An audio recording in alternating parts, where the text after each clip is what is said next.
My husband's ex destroyed our marriage while pretending to help. Before we begin the story, make sure to subscribe to our channel and never miss more incredible stories every day.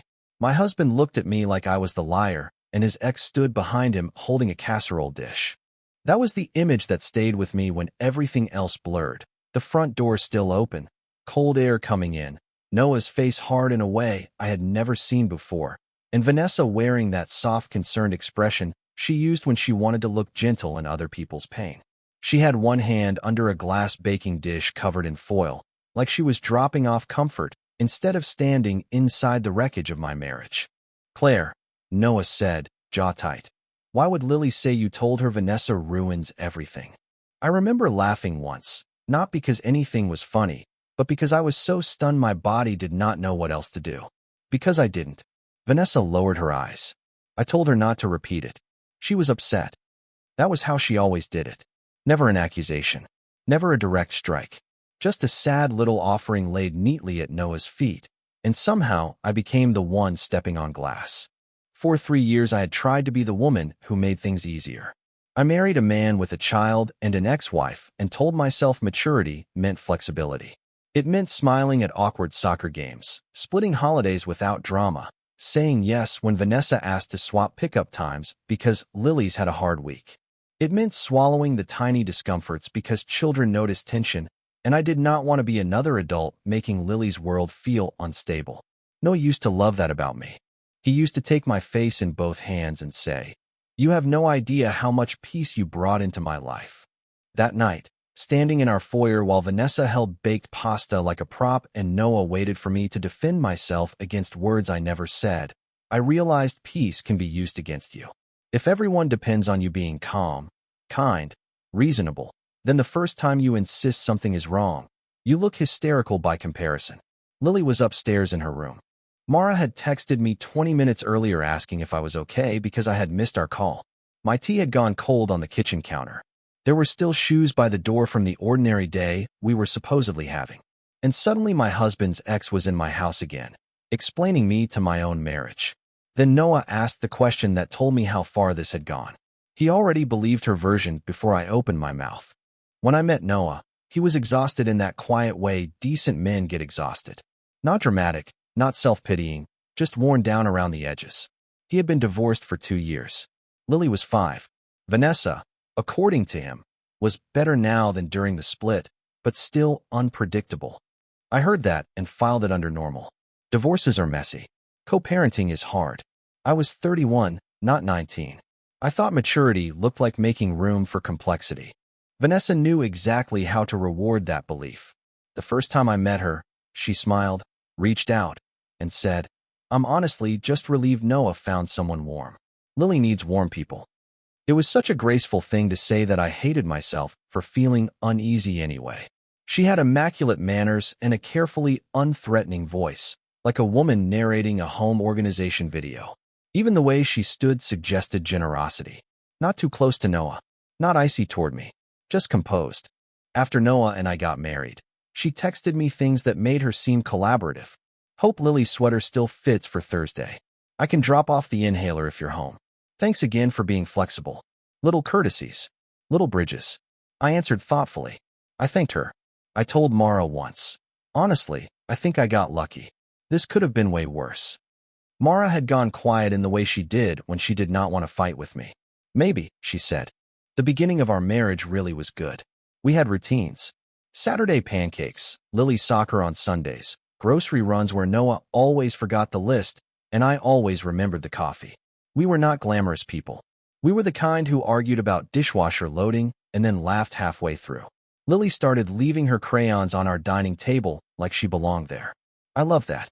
I loved making the guest room feel less like a guest room and more like hers.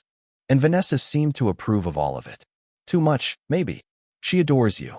Noah told me once while drying dinner plates. "You know this is the calmest things have ever been." I kissed his shoulder and said, "Then let's keep it that way." That sentence became a private vow. I would be understanding. I would not make everything about my feelings. I would not be one more woman in Noah's life demanding proof that I came first. I thought restraint would protect us. I just did not understand that some people study your best qualities the way thieves study locks. The first time Vanessa repeated something I had only told Noah, I felt the floor shift. It happened over apple slices at Lily's soccer practice. I had told Noah the night before, in our bed with the lamp off, that I was worried Lily seemed anxious lately. Nothing dramatic, just little things. Chewing her sleeve, asking the same question twice, watching adults too carefully. I said maybe the back and forth between houses was wearing on her more than anyone admitted. Noah nodded and said, "You're probably right. I'll keep an eye on it." The next afternoon, Vanessa stood beside me in a folding chair, peeled the sticker off a water bottle, and said lightly, "I really don't appreciate people diagnosing Lily's mental health because they're trying to impress Noah." I turned so fast the metal chair legs scraped the pavement. "What?" She smiled without looking at me. "I'm just saying, she's an 8-year-old with 2 homes. Let's not pathologize normal emotions." My chest tightened. "I never said that to you." "I know," she said. "That's why I'm asking you nicely now." Then Lily scored a goal, parents clapped, and Vanessa rose to her feet cheering like we had not just had a private conversation that made my skin prickle. On the drive home, I asked Noah, "Did you tell Vanessa what I said?" He gripped the wheel harder. "About Lily being anxious?" "I mentioned it this morning because I thought she should know what we're watching for." "But why would you phrase it like I was trying to diagnose her?" "I didn't." He sounded so genuinely confused that I hated my own suspicion. I let it go. That became a theme. Vanessa would know something private, or twist the emotional tone of it, and when I traced the line back to Noah, I found not malice but carelessness. He believed co-parenting meant transparency. She treated every piece of transparency like raw material. Then there were the drop-ins. Not outrageous. Never outrageous. She would arrive 10 minutes early for pickup and stand in our kitchen asking Lily whether she had eaten enough protein. She would come inside because it was raining, because Lily needed the bathroom, because she had just printed that school form you needed. Once, on a Thursday night, she showed up with cough medicine because Lily sounded congested on the phone. Noah thanked her in the driveway while I stood behind the screen door in pajama pants feeling ridiculous for resenting a woman who brought medicine for her child. "You okay?" he asked later. "Do you ever feel like she inserts herself into our house?" He looked tired instantly. "Claire, she's Lily's mother." That was the sentence that silenced me most often, because it was true. A week later, Vanessa mentioned my missed period before I had told anyone else. I had whispered it to Noah in our bathroom with the faucet running, as if excitement itself could jinx things. "I'm late," I said, holding the test I had not taken yet. "I don't want to say anything until I know, but I'm late." He smiled in that stunned, private way that made me love him all over again. He kissed my forehead and said, "Okay, no pressure. We wait." 2 days later, Lily came home from Vanessa's and asked, "If you have a new baby, will I still get my room?" I froze in the middle of chopping carrots. "Who said anything about a baby?" She shrugged, already halfway to the living room. "Mommy said maybe you're trying." When Noah got home, I met him at the door. "Did you tell Vanessa?" His face fell. "Claire, I swear no." "Then how does she know?" "I don't know." That should have been the moment he took my side against the pattern. Instead, we argued. Not because he defended Vanessa exactly, but because he defended the possibility that nothing intentional was happening. Maybe Lily overheard something. Maybe Vanessa guessed. Maybe I was reading into it because I was emotional. That last word hit like a slap. He apologized immediately, but the bruise stayed. 3 days later, the pregnancy test was negative, and I cried in the shower so quietly I thought no one could hear me. Noah climbed in fully dressed, shoes and all, and held me while water soaked his shirt. That is why this story is hard to tell simply. He was not cruel. He loved me. He just kept insisting the knife in our house was probably a shadow. The real crack came at Lily's school art night in March. I was standing with Noah looking at a construction paper city Lily had made when another mother smiled at me and said, "You're such a good sport. Co-parenting with an ex that involved must be exhausting." I blinked. "What do you mean?" She leaned in like we were sharing a joke. "Vanessa told us you two have had some hard adjustment issues, but she said she keeps trying to include you." Before I could answer, Noah was called over by Lily's teacher. Vanessa appeared almost on cue, touching my elbow. "Everything okay? You look upset." Something in me snapped. Not loudly, just enough. "Do you talk about me at school?" Her expression changed by a fraction. Concern, surprise, disappointment, all perfectly arranged. Claire, I would never. People keep knowing things that only happen inside my marriage. She stepped back. I think maybe you're under a lot of pressure. When Noah returned, Vanessa had tears standing in her eyes, and I already knew how I would sound. Then Lily handed me a drawing that made my stomach drop. It was our house, done in blunt third-grade lines. Square windows, yellow door, too many flowers. In the left window, she had drawn me in blue. In the right window, she had drawn Noah in green. Outside, a woman in a red dress stood between us holding a key. Who's that? I asked carefully. Lily chewed the inside of her cheek. It's just a picture. Vanessa laughed too quickly. She's been drawing everyone with dramatic symbolism lately. Last week, I was a dragon. But Lily was not laughing. She kept looking at Vanessa, then at Noah, then at me. The teacher came over and began explaining the unit on community helpers, and the moment passed the way bad moments do when there are too many people watching. In the car home, I held the drawing on my lap like evidence from a crime I could not yet describe. Noah drove one-handed. You shouldn't have confronted Vanessa like that. I turned to him slowly. That's your concern? My concern is that Lily was right there. My concern is your ex talking about me to strangers. You don't know that she did.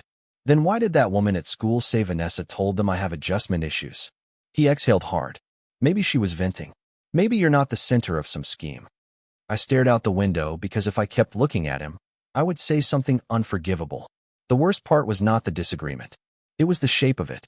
Vanessa did not need Noah to fully believe her. She just needed him to believe I might be overreacting. After that, I noticed how well she performed helpfulness in public. At pickup, she crouched to zip Lily's coat while other parents watched. At soccer, she brought orange slices for the whole team. She remembered teachers' birthdays, asked about their sick relatives, volunteered for field trip forms. Meanwhile, tiny stories about me kept surfacing in places they should never have been. I was having a hard time adjusting. I was very sensitive about boundaries. I was good with Lily when things were calm. When I told Mara, she stopped stirring her coffee and said, Claire, she's building a version of you for other people. I wanted to reject that because naming it made it real. Why would she do that? Because if things blow up later, she'll already have witnesses. I laughed in disbelief, but I barely slept that night. At 2:14 a.m., I checked the family calendar on Noah's phone and saw that Lily's spring concert had been moved. Vanessa had updated the time hours earlier without telling me. When I asked about it the next morning, Noah frowned and said, I thought she texted you. She had not. At 8:06 that evening, a school email arrived that proved someone was editing messages before they reached me. The email came from Lily's teacher, but it had been forwarded by Vanessa with a single line above it. Since Claire seemed overwhelmed, I told Ms. H to send concert details to me and Noah directly. I read it 3 times. Then I opened the original parent portal message and compared timestamps. The school had sent the concert update to all guardians at 3:42 p.m. I had not seen it because the notification on my account had been turned off. Not glitched. Turned off. I knew because the settings page showed the last change had been made at 4:01 p.m. From Noah's tablet. The one he sometimes left in the kitchen during pickup days. The one Vanessa had borrowed the week before to print Lily's science packet when her printer jammed. I sat down so abruptly my chair squealed against the tile. Noah came in carrying takeout. You okay? I turned the tablet toward him. Why were my school notifications disabled? He stared, confused. I didn't do that. Vanessa used this tablet last Tuesday. Claire. No, stop. Just look. He did look. His face changed, but not in the way I needed. Not outrage. Weariness. The posture of a man realizing the night is about to become another exhausting conversation. So what are you saying? He asked quietly. I'm saying your ex changed access on my account and then told the teacher I was overwhelmed. He rubbed both eyes. Maybe Lily hit something. Maybe. Lily logged into a parent portal and changed notification settings. He had no answer. For 1 second I thought I finally had him. Then his phone lit up on the counter. Vanessa. He put it on speaker because his hands were full. Hey. Her voice arrived breathless. I'm so sorry to bother you. Lily left her inhaler in my car, and she's saying Claire was upset at pickup, so I just wanted to make sure tonight still felt stable for her. Still felt stable. I watched Noah's face while she spoke. Concern spread there automatically. She was not just feeding him information. She was cueing him emotionally. After he hung up, I said, Do you hear that? Hear what? She always calls right at the point when I'm trying to explain something. He stared at me, then at the disabled notification screen, then back at me. What do you want me to do? It was the first honest question he had asked in weeks, and I answered it with more calm than I felt. I want you to stop assuming coincidence. Then Lily wandered in wearing Vanessa's cardigan and said 6 words that changed everything. She was dragging her backpack by one strap, hair half out of its braid. Vanessa's cream cardigan hanging off her shoulders almost to her knees. Mommy says this color makes you seem softer. The room went silent. Noah looked at Lily. What? She blinked, suddenly unsure. Nothing. I crouched in front of her and kept my voice level. Honey, when did Mommy say that? Her eyes flicked to Noah, then to me. In the car. She said if I wear it to your house, maybe you won't be so mad. I felt the blood leave my face. Noah set his food bag down carefully, like if he moved too fast the whole scene would shatter. Mad about what? He asked. Lily shrugged the way children do when they know the truth but do not understand its size. Just stuff. That night, after she went upstairs, I pulled every message thread I had. Texts, calendar changes, school emails, voicemails, photos with timestamps. I stopped trying to remember events by emotion and started mapping them by date. February 11th. Argument about me criticizing Vanessa's bedtime routines after I had only asked Noah whether Lily seemed tired. February 24th. Vanessa showed up early with soup 10 minutes after Noah, and I fought over spring break plans. March 3rd. Neighbor at soccer repeated that I was having trouble with the transition. March 14th. School portal settings changed. March 14th. 6:08 p.m. Vanessa called to check stability. By midnight a pattern had emerged, so clean it made me nauseous. Our worst fights did not just happen around Vanessa. They happened after moments when she had access to private information, a device, Lily's emotions, or Noah's guilt. When I showed Mara the timeline the next morning, she said, she's triangulating both of you. She tells Noah you're unstable, tells you he doesn't trust you, and uses Lily as proof. I sank into her couch. Why? Because staying central matters more to her than moving on. I wanted to argue, but more things started clicking. The emergency tooth appointment that changed our anniversary dinner, which turned out not to be an emergency. The forgotten backpack that required Vanessa to come inside at 9 at night. The therapist's suggestion that had mysteriously originated with Vanessa, then appeared in Noah's mouth as if it were his idea. At 1:17 p.m. While I was still at Mara's, I got a voicemail from Vanessa. Her tone was sweet enough to curdle milk. Hey Claire, just checking in. Noah said things are tense, and I know he shuts down when he feels pulled. I've known him a long time. Sometimes the best way to keep him close is to make home feel easy. I listened to the voicemail twice, then a third time with Mara beside me. She actually said that? Mara asked. She always hides the blade in manners. The message was not a threat. That was the brilliance of it. It sounded like advice from a seasoned co-parent, maybe even concern. But beneath it was a claim on my husband's inner life. I've known him a long time. I know how to manage him. If you're losing him, that's your failure. I forwarded the voicemail to myself and saved a copy. The mini twist came from Lily, not Vanessa. A week later, I was helping her pack for the weekend when she asked, if I tell both truths, does somebody still get sad? I stopped folding her leggings. What do you mean, both truths? She twisted a bracelet around her wrist. Mommy says some things are house truths and some things are family truths. A chill moved through me so sharply I had to sit down. Can you explain that? She frowned, trying hard. Like if Daddy asks what we talk about at Mommy's, I should only say the family truth, not the house truth. Because adults get hurt when kids overshare. There it was. Not just meddling. Coaching. Training an 8-year-old to sort reality by audience. I said nothing reckless. I did not interrogate her. I asked if that made her feel worried. She nodded. I asked if anyone ever told her to keep secrets from me. She whispered, not secrets, just things that make your face change. That night, I told Noah we needed to sit down without phones, without Lily, without Vanessa calling every 12 minutes. When I repeated exactly what Lily had said, he stood up from the couch and paced the living room. That's not okay. No, I said, voice shaking. It isn't. He stopped pacing. For one hopeful second, I thought the wall between us had cracked. Then he said, but Lily could be misunderstanding adult language. I laughed once, bitter and tired. You hear yourself, right? He turned away. I'm trying not to make this worse. That sentence wrecked me because it revealed his real loyalty, not to Vanessa, not even against me, but to the illusion that nothing too ugly was happening. He would rather doubt me than admit someone was using his daughter as a tool. So I stopped trying to win by sincerity. I started documenting like someone preparing to survive a fire.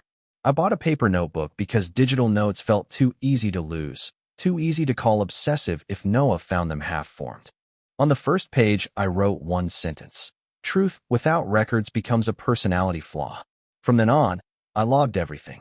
April 2nd, 7:11 a.m. Vanessa texted Noah that Lily cried all night because Claire seemed cold at pickup. April 2nd, 7:24 a.m. Noah asked if I was resenting Lily lately. April 2nd, 8:03 a.m. I checked our Ring camera. At pickup, I had hugged Lily, adjusted her headband, and told her to have fun. No coldness. No tears. April 7th, 5:36 p.m. Vanessa emailed both of us saying Lily's art teacher was concerned Claire corrects Lily too harshly. I called the school the next morning. The teacher never said that. She had asked Vanessa whether Lily seemed distracted after switching houses midweek. April 10th, 9:18 p.m. Deleted text recovered from Noah's synced watch backup. Vanessa, she keeps trying to replace me, and Lily feels it. You don't see how subtle she is.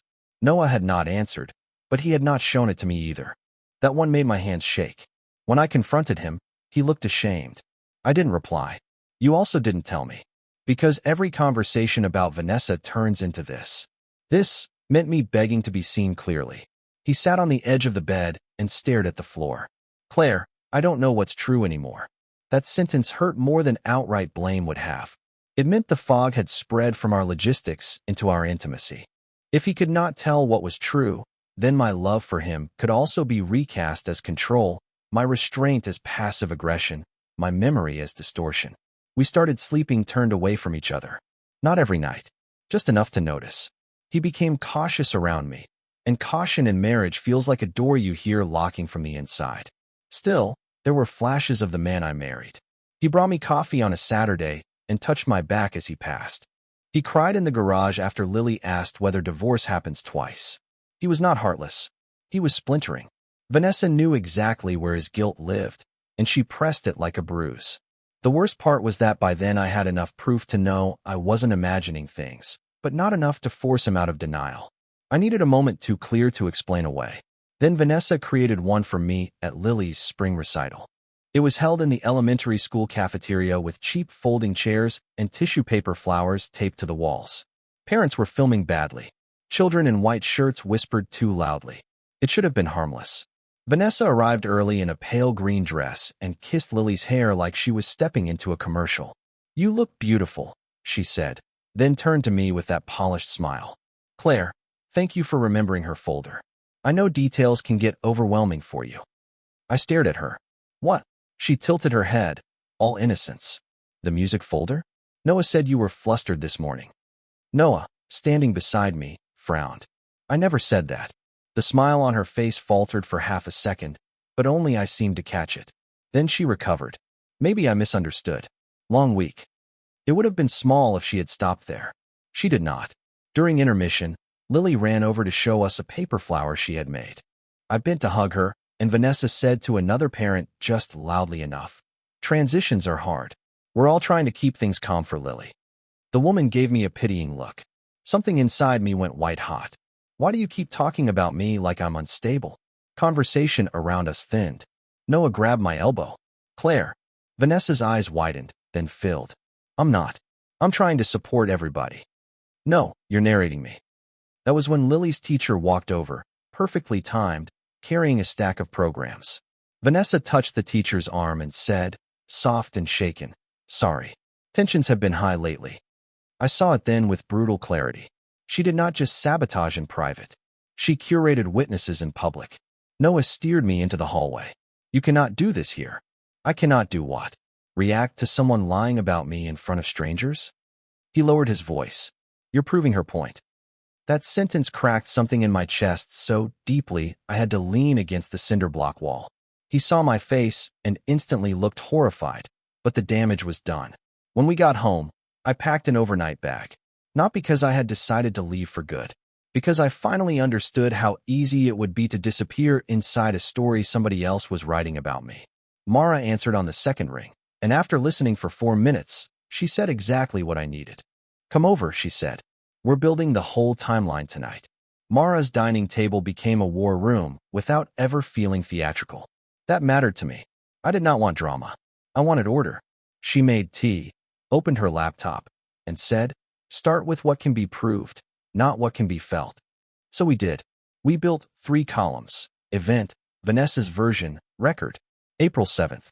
Vanessa claimed the art teacher worried about my harshness. Record, teacher email showed concern about schedule fatigue.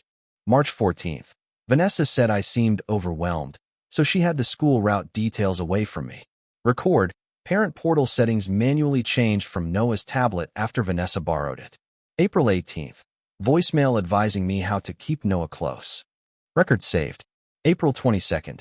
Vanessa told Noah Lily felt unsafe during transitions. Record. Ring camera from 2 pickups showed affectionate goodbyes and calm departures. Then Mara did something I had not thought to do. She asked, "What stories does Vanessa tell different people?" That changed everything. To Noah, I was controlling. To teachers, I was fragile. To other parents, I was struggling. To Lily, I was reactive. Different mask, same outcome. Reduce my credibility wherever it mattered most. We recovered more from Noah's synced devices than I expected. Deleted previews from his watch. Calendar edits. One message thread where Vanessa wrote, "She spirals when she feels excluded, so it's better not to over-explain things to her." Noah had replied, "I'm trying to keep peace." That reply gutted me because it showed his weakness clearly. He had not meant to betray me. He had outsourced peace to the person creating the chaos. At 11:42 p.m., Mara zoomed in on a school pickup photo I had absent-mindedly taken because Lily looked cute in mismatched socks. In the background, barely visible, Vanessa was standing with another mother near the flagpole. We could not hear the conversation, but the timestamp matched the exact afternoon that mother later told me I was having a hard adjustment. Mara leaned back. She plants context before incidents happen. I covered my mouth with both hands. Once seen, it was everywhere. The final piece came from Lily by accident the next morning. I was pouring cereal when she said, "Mommy said Friday dinner is important because people tell the truth better when they feel ambushed." My spoon hit the counter. "Friday dinner?" I asked. Lily nodded. "At your house." She said, "Don't worry. She knows how to get adults to be honest." I looked at Mara, and she looked right back at me. Then I realized Vanessa thought she was setting a trap for me. Friday dinner had been Noah's idea earlier that week, or so he said. "Maybe we all need one adult conversation," he had told me, rubbing the back of his neck. No drama, just clarity. Now I knew where the idea had really come from. I did not cancel. I changed the terms. That afternoon I asked Noah, as evenly as I could, to invite Vanessa over at 6:30 and tell her Mara would also be there because I needed emotional support. He hesitated, but after the recital disaster he was too guilty to argue much. "Fine," he said, "if that helps." What he did not know was that Mara had already helped me arrange the living room like a quiet courtroom. My laptop was connected to the TV. Folders were labeled by date. The ring clips were trimmed. The school teacher had agreed, reluctantly but kindly, to be available by phone if needed to confirm the April 7th conversation. I was not planning an ambush for spectacle. I was creating a structure strong enough that Vanessa's charm could not dissolve it. When she arrived, she wore cream again. Of course she did. Soft colors, soft voice, a woman built entirely out of plausible intentions. "I hate that it's gotten this bad," she said as she stepped inside. Mara, seated already, gave a small nod but did not smile. Noah looked wrecked. Lily was at Mara's sister's house for the evening because I refused to let her witness another adult performance disguised as concern. We sat. For a minute nobody spoke. Then Vanessa clasped her hands and turned to Noah. "I think Claire has been under a lot of stress, and I'm worried Lily is absorbing adult hostility." There it was. Same script. I clicked my remote once. The screen lit with the April 7th email chain. "Noah," I said, keeping my eyes on him. "Not her. Before anyone talks about my stress, I want you to see what was actually said." Vanessa shifted almost invisibly. "Claire, are we really doing exhibits?" "We're doing facts." I showed the teacher's original portal message, then Vanessa's rewritten version, then the settings log from the parent account, then the voicemail where she advised me how to keep Noah close. Noah's face went blank in that dangerous way people's faces go blank when their entire narrative starts tearing. Vanessa exhaled slowly. This looks worse out of context. Great, Mara said for the first time. Please give us the context. Vanessa opened her mouth, calm still holding by threads. Then Noah asked her one question she clearly had not prepared for. Why did you tell people Claire was unstable before any of this happened? His voice was low, almost gentle. That was what made it devastating. Vanessa blinked once. I didn't. I clicked to the time-stamped photo from school pickup and then played a short audio clip I had taken unintentionally that same day while testing my phone camera for Lily's recital. Mostly wind, children shouting, traffic, and then Vanessa's voice in the background, faint but clear enough. She means well, but she takes things personally, so we all try to keep things smooth. Her own cadence, her own concern. Vanessa went very still. Noah stared at the screen, then at her. You said you were protecting Lily from conflict. I was. By creating conflict first? That's not fair. I brought up the recovered message from Noah's watch. She keeps trying to replace me, and Lily feels it. You don't see how subtle she is. Vanessa's composure cracked at the edges. Because she was replacing me. I was making a home for your daughter, I said, and my voice sounded steadier than I felt. You turned that into theft because you couldn't stand not being central. She laughed once, sharp now. Central? Claire, you walked into a life that existed before you. And you couldn't tolerate it continuing without your supervision.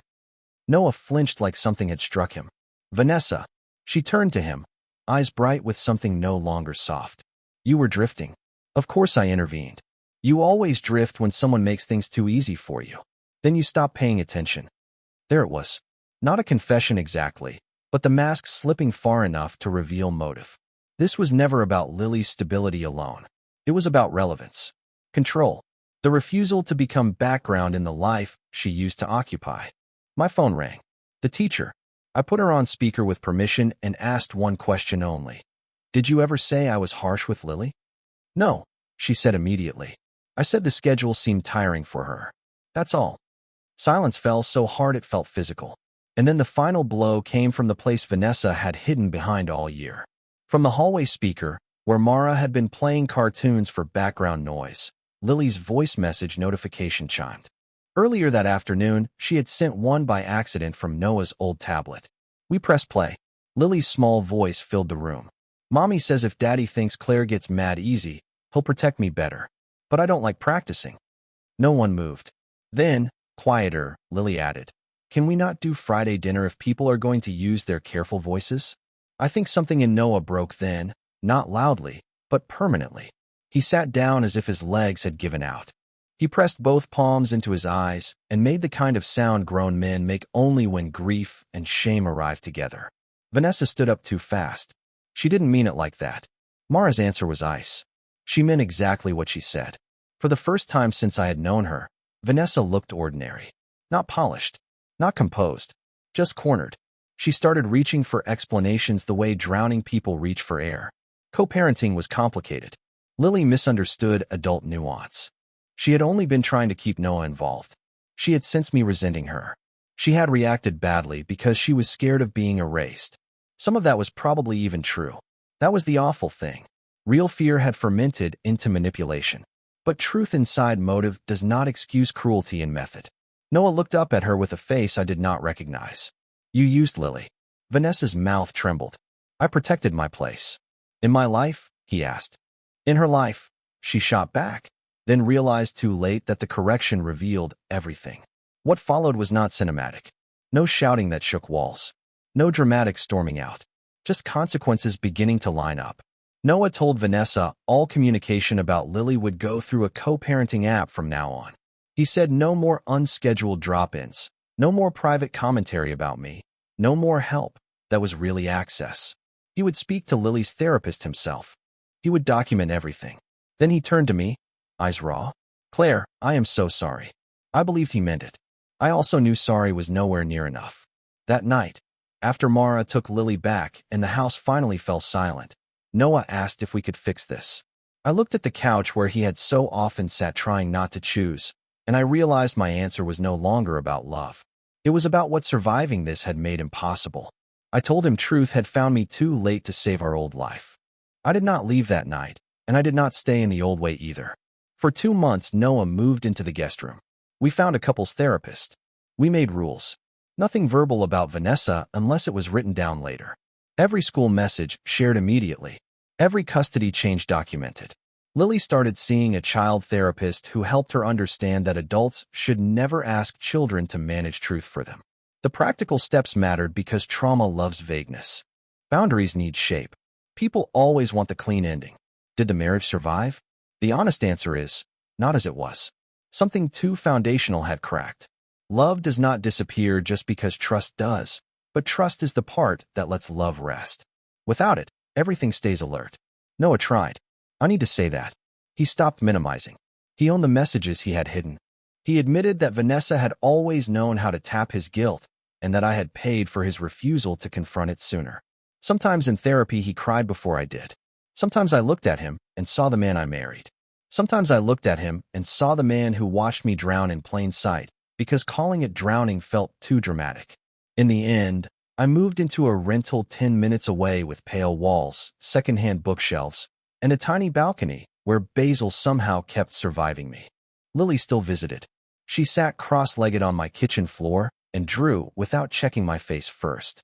That was how I knew healing had started, not because anyone gave a perfect apology, but because a child stopped performing caution in my home.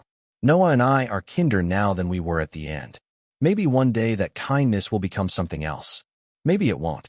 I stopped making my future dependent on someone else's clarity. What I learned is painfully simple. Manipulation rarely arrives wearing cruelty. It arrives with casseroles, gentle voices, insider advice, and a talent for making your reactions look like the original sin. If you feel yourself shrinking to preserve peace, start writing things down. Trust patterns, not performances. One odd moment can be explained away. 15 cannot.